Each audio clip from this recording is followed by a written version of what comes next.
being back on UK soil, getting my head down, and get back in routine and regiment. And that's how I like living my lifestyle, in a regiment format, and focus on what I've got ahead of me, really. You can see he's massive, he's in shape, he's going to be a real challenge, and it's something different for me. Look, I'm used to boxing boxers and boxing the head off somebody. You know, unfortunately, it was a terrible accident, tragic injury, and you know, he'll take a little bit of time to recover physically. I think more will come out on that when Anthony's prepared to share it.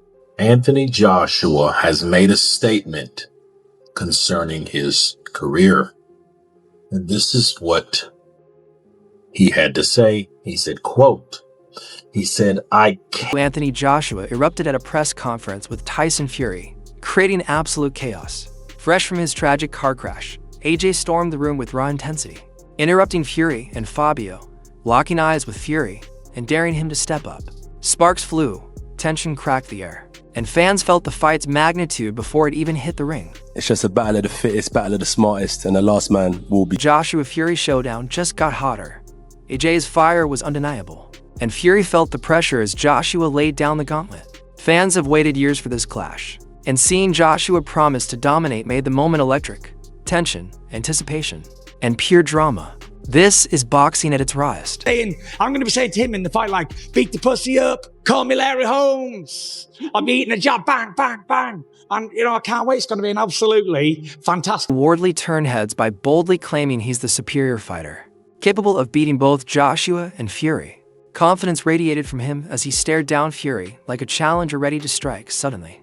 The heavyweight scene grew even more explosive as another dangerous contender threw himself into the fire. Be trying to engage very early or very often, but that's another area I can double down and hunt him around that ring. Like, there's only so long you can go running from me in a ring. You're not gonna be able to keep that up for 12 rounds.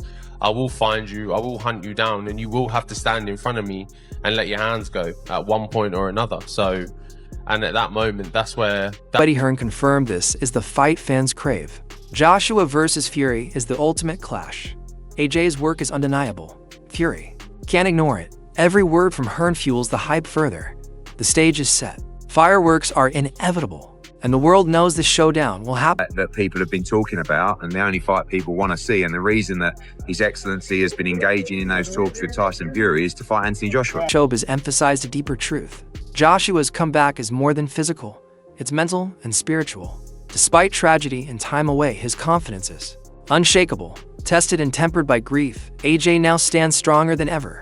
That mindset alone makes him a terrifying opponent and raises excitement across the boxing world. Hear Anthony Joshua speak with confidence and strength, saying that he has a strong mind. And that was great because a lot of people are wondering with that tragedy, you know, how he could be doing mentally and spiritually. Of course, he's sad. Of course, he's down. Of course, he needs time to grieve and all those things. But he has. Sir Oliver highlighted the stakes. Joshua is eyeing the ultimate showdown, Fury. Rumors about Arslan Makhmudov as a tune-up circulate, but Joshua's focus, power, and determination make him a nightmare matchup. The heavyweight division just became far more dangerous. Anthony Joshua was the dream fight that he was hoping for sometime late summer. Arslan Makhmudov is the rumored guy that he's going to be coming in against, the guy that just beat Dave Allen, the big Russian, very powerful, very strong, but he's stuck. Simon Jordan pinpointed the question. Joshua has the physical tools, but what about the mental edge? After tragedy and a long layoff, does he still have the hunger and fight IQ of his peak? Boxing isn't just skill, it's fire, desire, and heart. If Joshua channels that fully, Fury could be in real danger. This isn't a normal fight. It's a comeback, a statement, and proof AJ remains a heavyweight force. And so with that in mind, physically, of course, he'll overcome it. It's whether boxing provides him with an outcome that he wants to motivate himself to go back into a ring. Hearn noted Fury is unpredictable. Smoke and mirrors one day, serious the next. Joshua isn't chasing distractions. His camp focuses on sharpening mind and body, because control is the true advantage in boxing politics. Fury's mixed signals might be tactical stalling. Meanwhile, Joshua trains as if the fight is happening.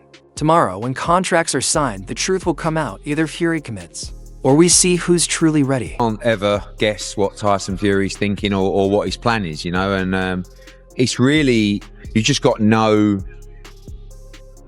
like, you can't choose confidently what he's going to do. Maybe he's had enough. Maybe he's got the ump. Maybe it's a game. You just got to worry about yourself. And, you know, for us, AJ's probably a couple of weeks away from going back into camp. And then, you know, in a couple of weeks, maybe we'll reach out to Frank and Spencer and say, look, we're going to make our next move. Do you want to speak to Tyson and make sure it's... Frank Warren cut through the hype. Training doesn't make a fight, agreements do. Joshua's activity shows intent, but intent is meaningless without signed terms. Boxing is about control, leverage, and timing. Fans want emotion, but promoters deal in contracts. Until numbers, clauses, and guarantees are locked in, it's all talk. Once terms are set, excuses vanish, and both camps are judged by action. He wants to fight, but this fight will only happen when the terms are agreed for him to fight. And as far as I understand at this moment, that's not been done. So the terms have got to be sorted out, and then I'm quite sure if... McKenzie reminded everyone that legacies matter more than personalities. Popularity can't replace proper evaluation. Wins alone don't define greatness, context does. True legends dominate elite competition, not just headlines. Being loud or undefeated doesn't rewrite history.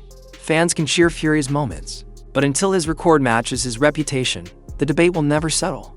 You know, obviously Fury's got his own fans and people that think that he is a legend and one thing and another. Well, that's all well and good, but you've got to look at his resume. It doesn't stack up. Not to the great fighters. It doesn't stack up. So, you know, he is where he is. Like I say, if he beat Fabio Borghi, that doesn't make him great. That doesn't make him great. Times, and I'm a bit younger, a bit fresher. Got a few more tricks in my pocket, so if I can do it, I can do it. I can get Fury out of there. Do you see that? If that's a fight that happens, you see yourself knocking him out? Yeah, 100%. I see myself getting him out. I can actually see it as well, because I know on that right now. I mean, he's just coming off a hard camp, a hard fight, and does he need it right now immediately when Tyson Fury says so? Probably not, but can he afford to knock back the opportunity? Probably not as well. So it's tough, really. I'm not so sure it actually does happen. I'm not so sure it's someone once again boy who cried wolf.